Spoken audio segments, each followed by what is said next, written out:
right, we want to show you something. We are back, and we want you to see these daffodils. They're beautiful. Because Doug Oster dropped these off for us because today he is showing us a way to pick daffodils in your garden that will make them last longer. And Jill told me these are bridal veil daffodils. I have never seen this variation, but they are gorgeous. They really they're are. Great. So watch for that tip coming up from Doug in just a minute. But first, here's Doug in his garden showing us how to tackle another project that's best done right now before it's too late.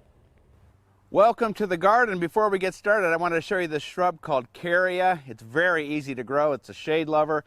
And this is one of our chickens. And city chickens have names. The only thing is, I don't know their names. My wife does. But go on there. They're eating the hostas. The deer are eating the daylilies. So today we're talking all about splitting up perennials, which are plants that come back year after year, and moving them.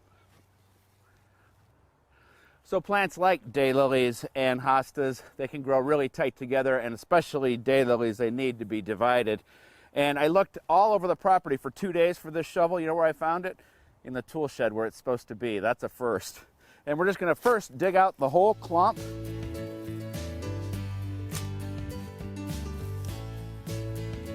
There's one of them. And you'll see how we're going to divide them.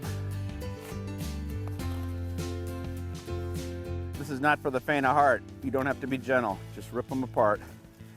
They'll thank you for it. All right, I'm gonna get some hostas and we're gonna replant. That one especially needs it. There we go. And this is the perfect time to get hostas, right before they leaf out. And wait till you see how we split those. We're really brutal with these. There it is. That's it, look. Well, you can see how the chickens are devouring this hosta. I've got a special place for these where the chickens can't reach them. Follow me. Well, as you can see, the vegetable garden has turned into a flower garden because it's the only place in this fenced-in area that I can keep the deer, rabbits, and chickens off my plants. And I'm going to fill up these side vegetable beds with flowers, and that'll give us some color all summer long, I hope. And I'll even break this one apart, as they just will go crazy once you do that. All right, I'm gonna finish up here, and I wanna show you a little trick with daffodils. And remember, always put your tools back where they belong.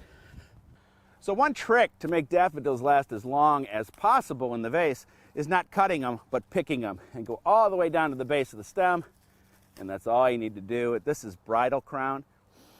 And it smells like heaven. I wish you could smell it. Back to you in the studio. Wow, bridal crown. Those are bridal really crown, not bridal veil. But yeah, he picked them and now they're here. Well, thank you.